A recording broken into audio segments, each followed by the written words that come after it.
Well, what is time? What is time? I don't know if you've ever reflected on this question. I'm not trying to be philosophical or anything here, but what is time? Physicists, they define time as, quote, the progression of events from the past to the present to the future. This is how we measure this progression through time. And time is measured, as you know, in seconds, in minutes, in hours, in weeks and months and years. We follow what we call a solar year. A typical solar year is 365 days. To be even more precise, it's 365 days, 5 hours, 48 minutes, 46 seconds. Okay, that's our solar year. There are 7,600 or 8,766 hours a year. There are just over 525,000 minutes in a year.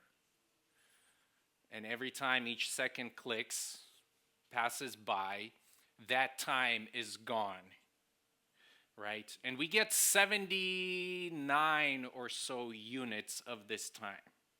Average lifespan of an American is 79 years, okay? So we have allotted, roughly on average, 79 years here on this earth. I bring this topic of time because one of Peter's main thoughts in this passage is about time and its effect on us. Time is a gift, but it's an elusive gift.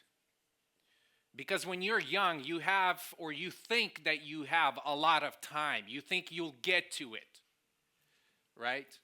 And then when you grow older, you realize that, hey, half of my time is gone.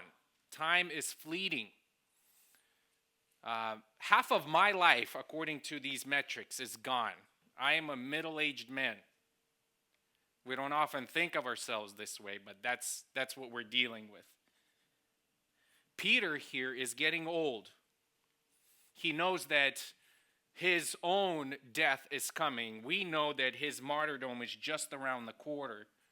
And as he's considering his life, he writes to these scattered Christians, to these alien chosen folks, to consider their time and to ask themselves, hey, what time is it?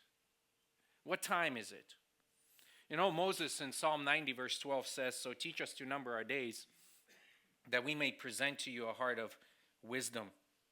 This is what Peter wants us to do this morning, to know how to number our days. Our time on earth is finite and should be seen as a gift to be used and invested wisely.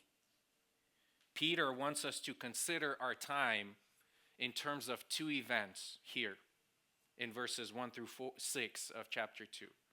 The time we were born and the time we were born again. And the way we spend our time is radically different from when we were born to when we were born again. I want to read chapter 3, verse 18, and then we'll jump right to verse 1 of chapter 4 through 6, and then we will consider these truths that Peter has for us. Chapter 3, verse 18, Peter says, for Christ also died for sins once for all, the just for the unjust, so that he might bring us to God, having been put to death in the flesh, but made alive in the spirit. Therefore, verse 1, since Christ has suffered in the flesh, arm yourselves also with the same purpose, because he who has suffered in the flesh has ceased from sin, so as to live the rest of your time in the flesh, no longer for the lust of men, but for the will of God. For the time already past is sufficient for you to have carried out the desires of the flesh, desires of the Gentiles, having pursued a course of sensuality, lust, drunkenness, carousing, drinking parties, and abominable idolatries. In all this, they are surprised that you do not run with them into the same excesses of dissipation, and they malign you. But they will give an account to him who is ready to judge the living and the dead. For the gospel has, for this purpose, been preached even to those who are dead, that though they are judged in the flesh as man, they may live in the spirit according to the will of God. Here's the big idea that I want us to unpack as we look at these 6 verses this morning. From the day you were born again, Christian, every moment of your life belongs to Christ, no matter the cost. The moment you were born again, every moment, every minute, every single second belongs to Christ, no matter the cost. What time is it? It is time for Christians to live differently. That's what Peter is teaching us here. And he gives us 3 things that I want us to focus on. Number 1, it is time to arm yourself with Christ's mindset. Number 2, it is time to live according to God's will. And it is time to stand on God's verdict. It is time to arm yourself with Christ's mindset, to live according to God's will, and to stand on God's verdict.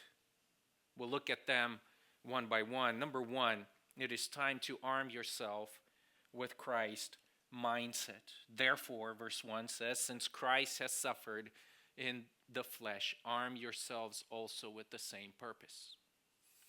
You know, we're dealing with, as you know, for the last few weeks, with this topic of suffering and how to suffer well, how a Christ-filled church can suffer. And last time we looked at why a Christ-filled church can suffer and must suffer.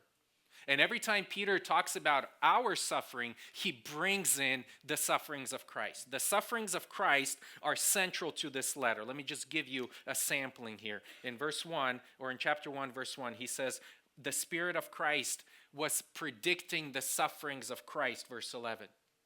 Later on in verses 18 and 19, you were ransomed with the precious blood of Christ, alluding to his suffering.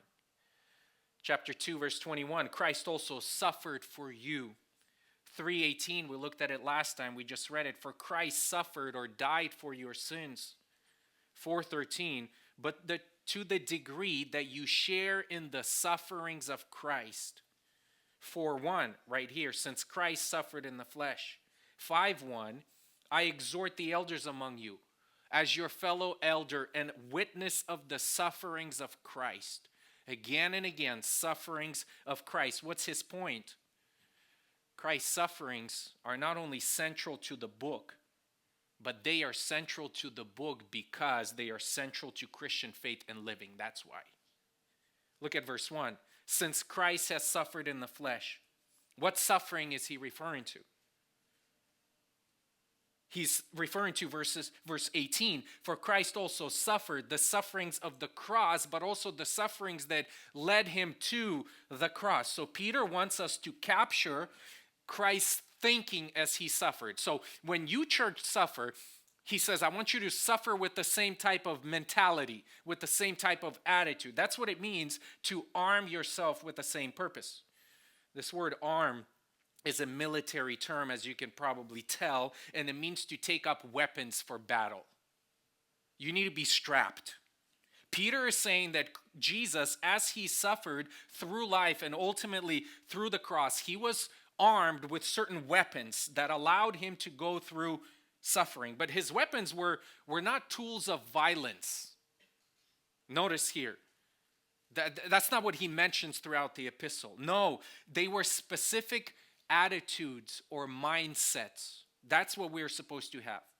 When he says arm yourself with the same purpose, this word purpose, it means thoughts or insights or intentions. What is your intention in suffering? What was Christ's intention then in suffering? What was his thinking as he was walking towards Jerusalem and as he then mounted the cross and as he died on the cross? What was Christ thinking? That's what we were supposed to be asking, because that's what Peter tells us. Grab onto this thinking and hold this thinking. What was his thinking? It was to do right before the Father and to accomplish his will joyfully no matter the cost. That's what he was thinking. How can I please my Father? How can I do what he wills? We know it from all the Gospels, but especially if you read the Gospel of John over and over, Jesus continually teaches that he only comes to do the will of the Father. You can totally see it there in that Gospel. His sole purpose was to obey and fully submit to God so that unjust sinners would be justified and would be brought to God. That's what we looked at last time in 3:18. And then Peter already told us what his attitude was, that while, look at verse 21 through 25 of chapter 2, that while suffering, he did not sin by retaliating or threatening, but he continually entrusted. To entrust means he just handed over his cause to the Father because the Father knew best. Jesus had a goal in mind to bring us to God, and that goal filled him with great joy. Remember this passage in Hebrews chapter 12, verse 2. The author of Hebrews says, hey, fix your eyes on who? Fix your eyes on Jesus. And then he describes Jesus. He says, Jesus, the author and perfecter of our faith, who for the joy set before him endured the cross, despising the shame, and has sat down at the right hand of the throne of God. Joy. Jesus had joy, and for that joy set before him, he endured the cross. So Peter says, okay, think of Jesus, and now mirror the same mindset of Christ. Resolve to follow Jesus. Think about this. Why do you need this exhortation? Like today when you come here, why do you need this exhortation? Why did they need this exhortation? You know what? Because think about this. Christians' pursuit of obedience, like Christ, often looks like loss in this world. I'll repeat that again. Christians' pursuit of obedience, like Jesus, it often looks like loss. It looks like you're a loser in this world. Like there is no recognition from the world. You get no reward from following Jesus in the world.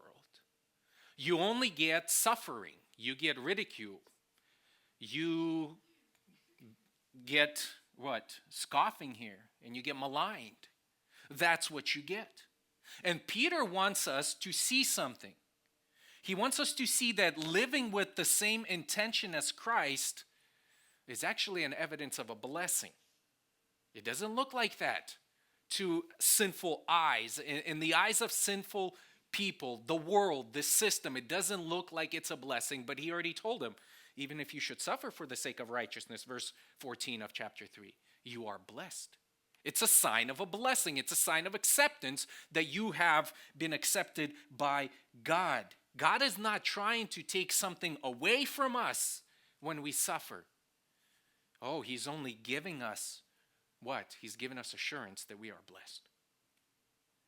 When we suffer, God is not trying to take something away. He is trying to assure us that you're following in the footsteps of Jesus, because guess what he did? Well, he mounted the cross and he died.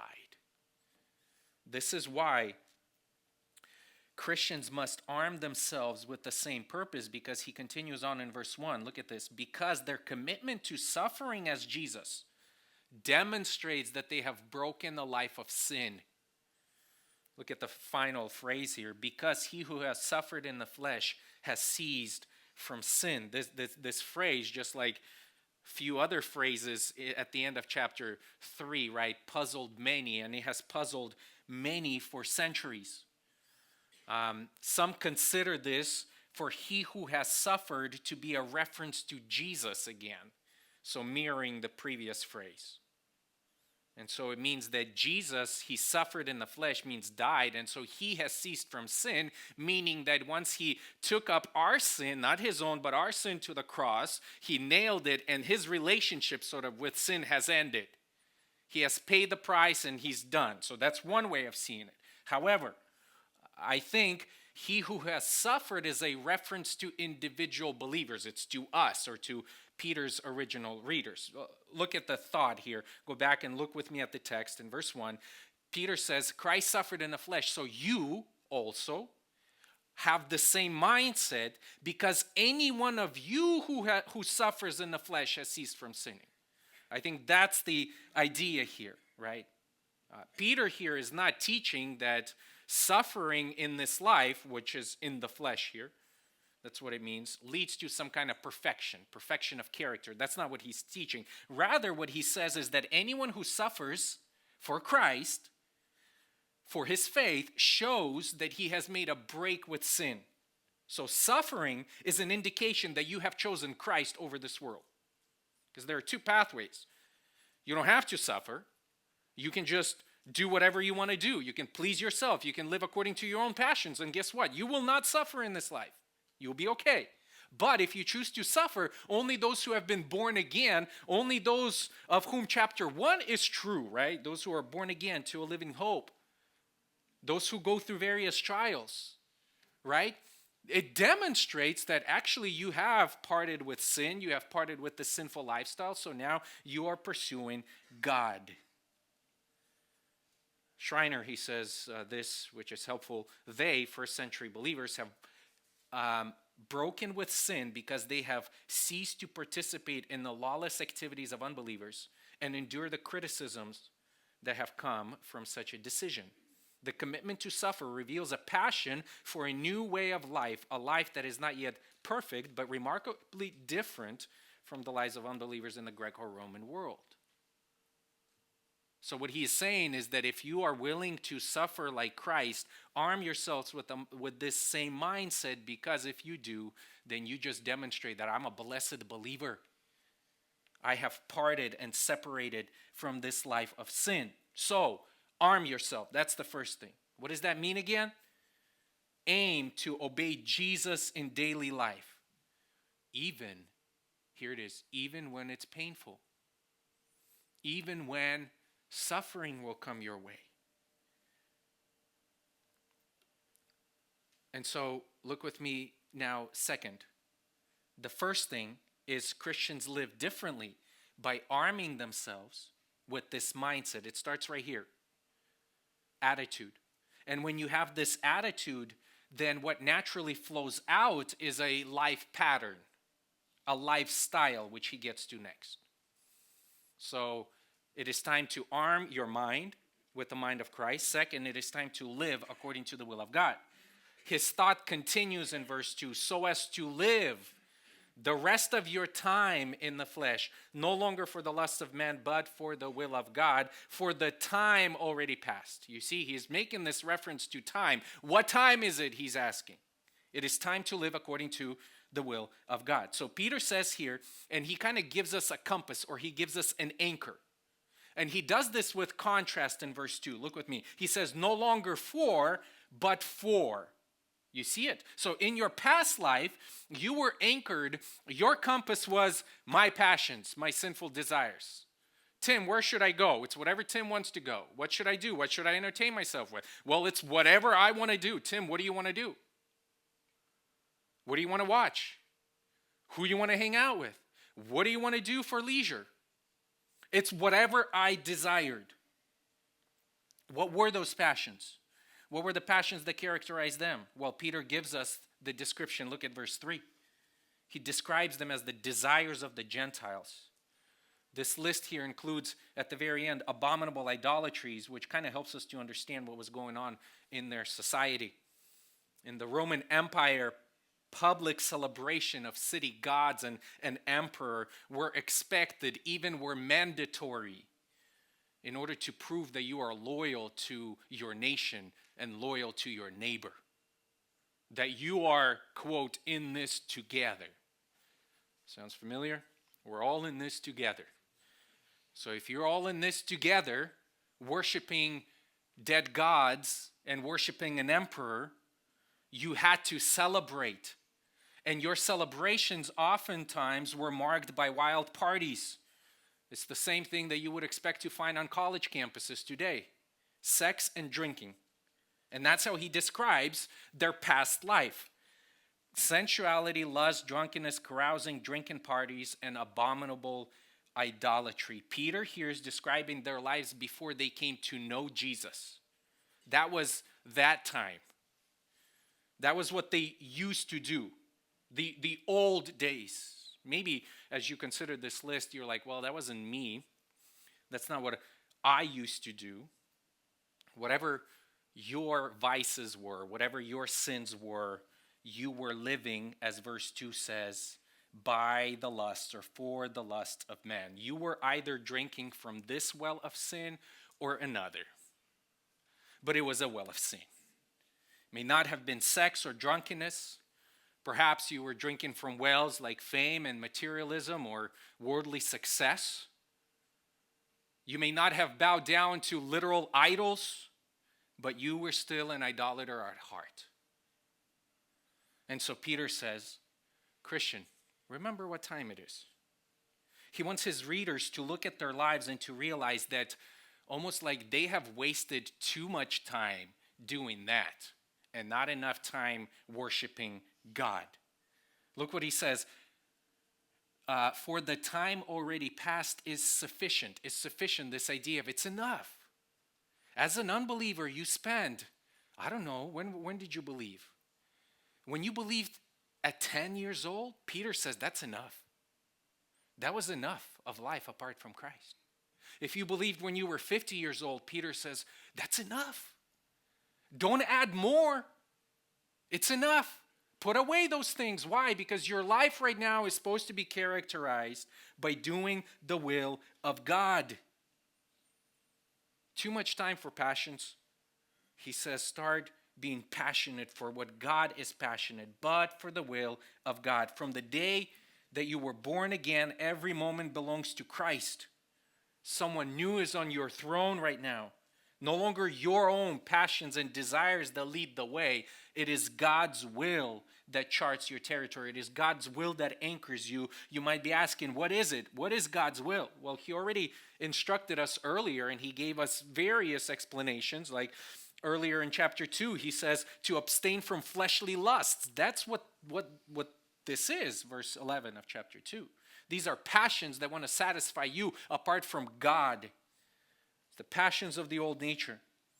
And instead, he says, hey, let your nature reflect new passions. Since you're born again, live for God's will. Look at verse 15 of chapter 2. For such is the will of God, that by doing good, you may silence the ignorance of foolish men. Do good. And then we already looked at all the definitions of what it means to do good. Peter here has a lot to say about Christian works. He's not opposed to works. It's just the order matters. Regeneration and then works, just like Ephesians chapter 2. You were saved by grace alone, apart from works, and now he prepares you as a saved person to work. What was their work? What were they supposed to do? Well, it was their duty now to submit and to obey and to be filled with Christ at home and in the church, all while suffering. That's what he describes here. Do good. Not to be accepted by Christ, but because you are accepted already, do good. Pursue what he desires. So church, here's the crucial matter, right? In our Christian life, I think that we need to see. It is not simply what we are not doing that drives our Christian life, but what we are doing. You see it. It says in verse 2, so as to live the rest of your time in the flesh, no longer for the lusts of men, but for the will of God. So it's not enough just to say, hey, I don't do that, and I don't do that, and what you're doing, I don't do that. What are you doing? Where are you going?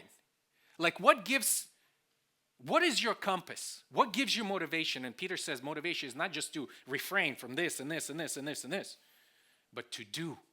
And when you do, you'll stop refraining. Right? You'll stop pursuing all of these other things.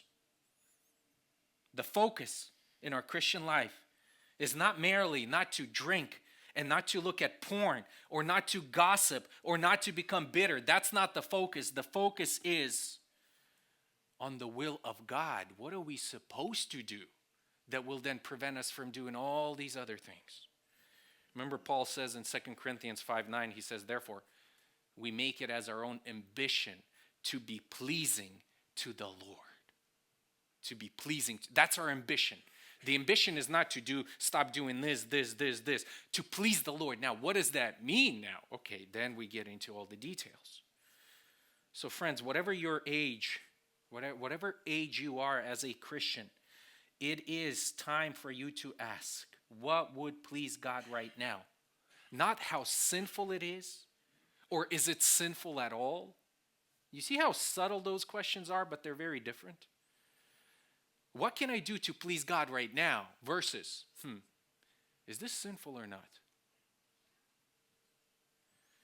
And you can only do that when you have the mindset of Christ, when you are armed with the mind to please God joyfully. Now, what happens when you desire or decide to live this way, according to the will of God? Peter says, well, you look weird, you look strange to the world. When you decide to live by God's will, you look strange to the world. He says this, in all this, they are surprised that you do not run with them into the same excesses of dissipation. This phrase here, this picture that Peter gives is almost comical and terrifying at the same time. He says they are surprised, unbelievers, look at this, they are surprised that you are not running with them off the cliff, so to speak, into the same excesses of dissipation.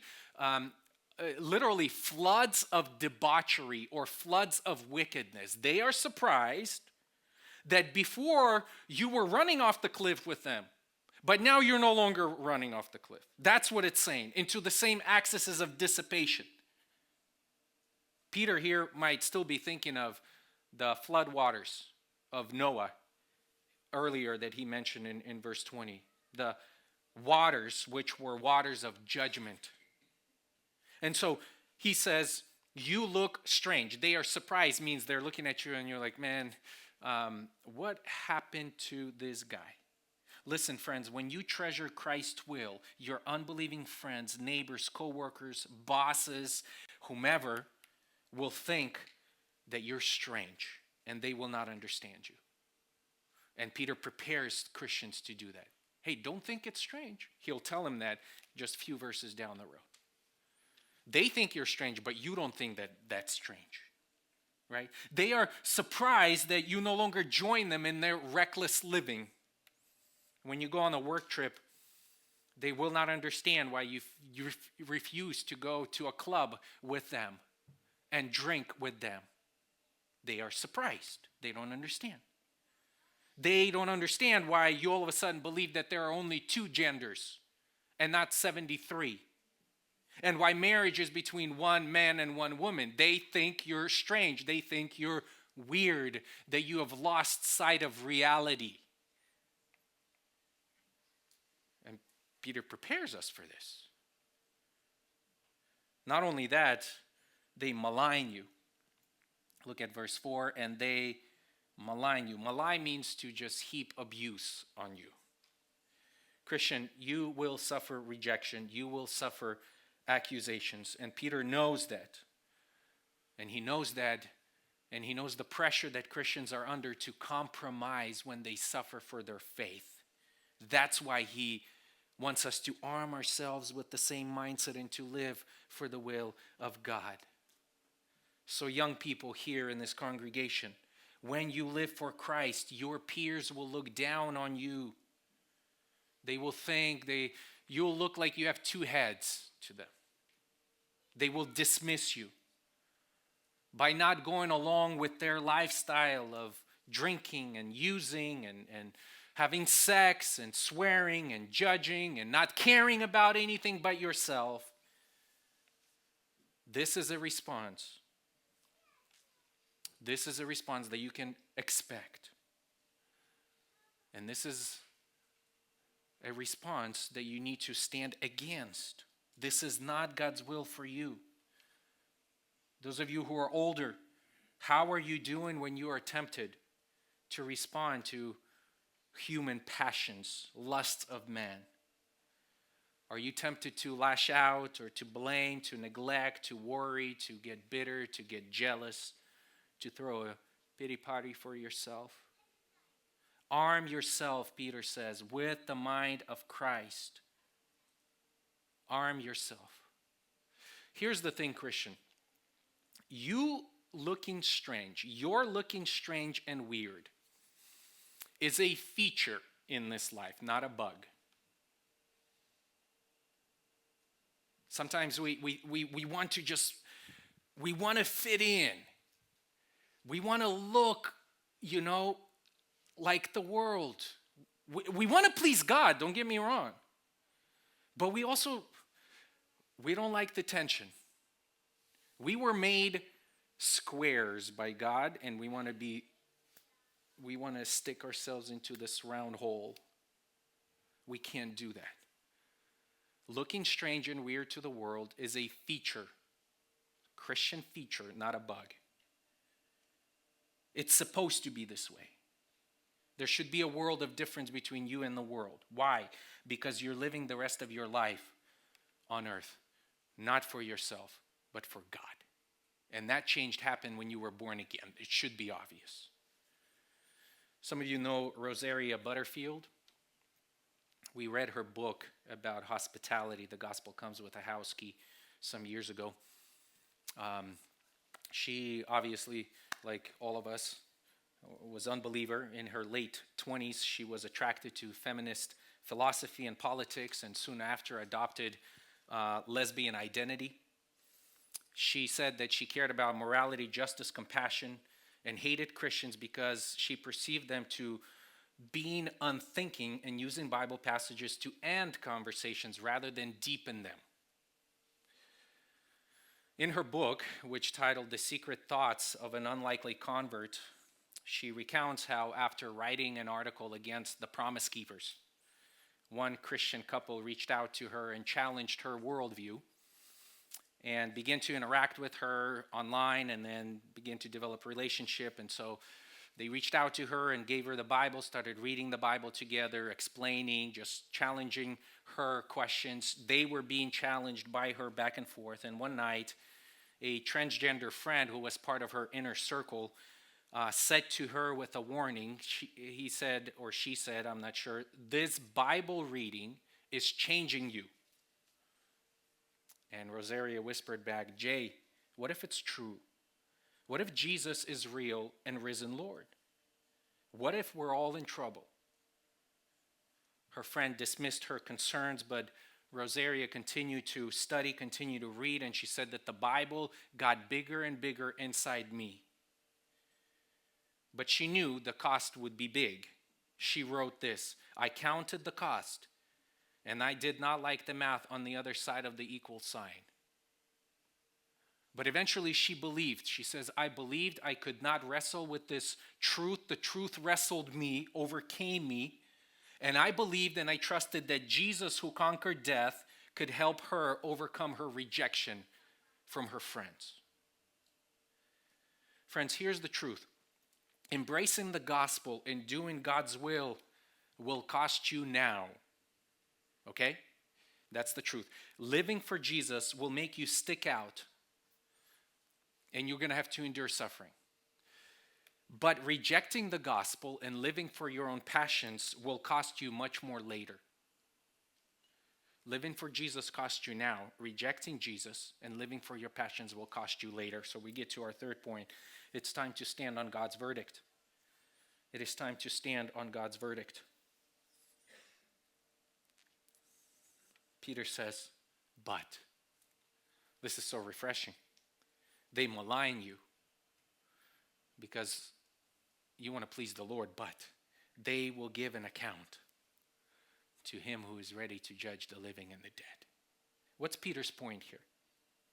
You know, he's saying to Christians, you might feel rejected, suffering for your faith, but just remember that the people who feel accepted now will one day stand before Jesus and they will give an account to him.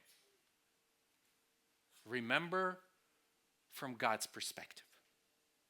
Jesus is ready to judge, he says. Peter wants them to know that Jesus, verse 22, having gone up and is now seated at the right hand of God, right? Having gone into heaven, he is not preparing to come down. You see, Jesus was ready the second he went up to come down. He stands ready to judge the living and the dead. Well, what's the delay? You might be asking, wait, why allow millennia of Christians to suffer and to undergo this mistreatment? What is the delay? We know Peter will get to it in chapter 2. Or rather, in his second letter, chapter 3, verse 9, he says, don't count it a delay. Don't count it slowness. God is patient. He's waiting for you to come to the knowledge of the truth. That's why God delays. Oh, but he's ready. He's ready to judge. He's ready to come back at any point. He can pull back the curtain and step right into history, and we can see him at any time. That's why he says in verse 7, the end of all things is near. That's 2,000 years ago. We'll look at this passage next week, Lord willing. The end of all things is near. Jesus is ready to judge. And when he returns, he will judge. Who is he going to judge? The living and the dead. Those who are alive at his return and those who have passed away, those who have died when he returns. I mean, think about this. Think about this. Dead Christians, they look defeated. Yeah? When you put your loved one in the coffin, it looks like it's done. That's it. They look hopeless. And this might be what the critics were saying here. You know, you keep saying that you have this living hope. Isn't that what Peter says? You're born again to a living hope. Fix your hope completely, right? Your hope and your faith are in God. You have this hope. And they were probably saying, we have hope. We have hope. We know this is not the end. And they're saying, yeah, you look around. You walk around speaking like you have living hope. But guess what? You keep dying. Why? You keep having funerals just like us. In fact, we persecute you and we cause your funerals. We even kill some of you. What hope do you have? To which Peter says in verse 6, not only will they be judged, but this is why the gospel has been preached to you. This is why the gospel has been preached to you. And not only to you, but even to those who have passed away, those who are dead, so that though they are mocked by these scoffers who say this looks to be the end when they see your coffin, from God's perspective, your future is radically different. That's what verse 6 says. I do not think that Peter is saying in verse 6, like some take, that the gospel was preached to them when they were dead, as if to say that evangelism keeps happening after your death in the afterlife. It would strip Peter's teaching here of any force if that was the case. He would be saying, don't compromise. Judgment is coming. But actually, don't worry, because there's a second chance at receiving the gospel after you die, so you're actually really good. You're cool. That's not what he's saying. Rather, he says God's assessment and verdict of Christians is that death is not the last word. You see it in verse 6? Death is not the last word. This is why the gospel came to you, because the gospel is the only thing that gives you eternal hope. You are born again to a living hope. And sometimes this living hope to the physical naked eye looks like death. Looks like your coughing. Looks like your funeral. But that's not the end. So that you will live, even though you are judged in the flesh as men. What does that mean? Even though man pass judgment from human standpoint, they pass judgment on you. God's judgment is what matters. God's verdict is what ultimately matters. Remember the exhortation from last Sunday. We can suffer well because we have the same destiny as Jesus. What was Jesus' destiny?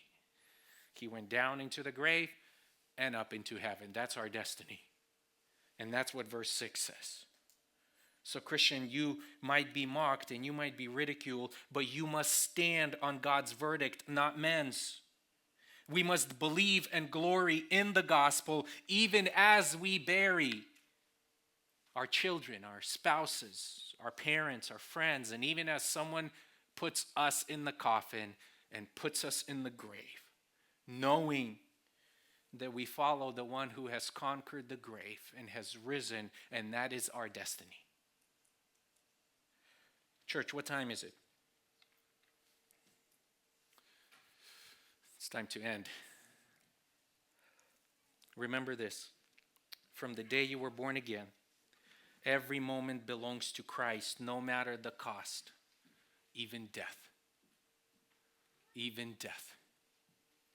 You don't know how many more years you have left. You don't know how many minutes you have here. But it's been determined, according to Acts 17.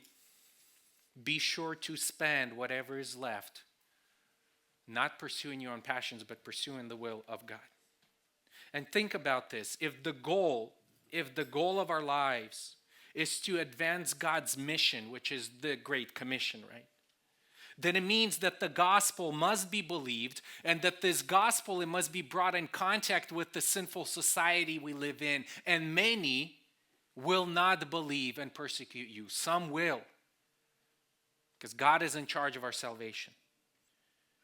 But many will reject, many will persecute you for believing and accepting Christ.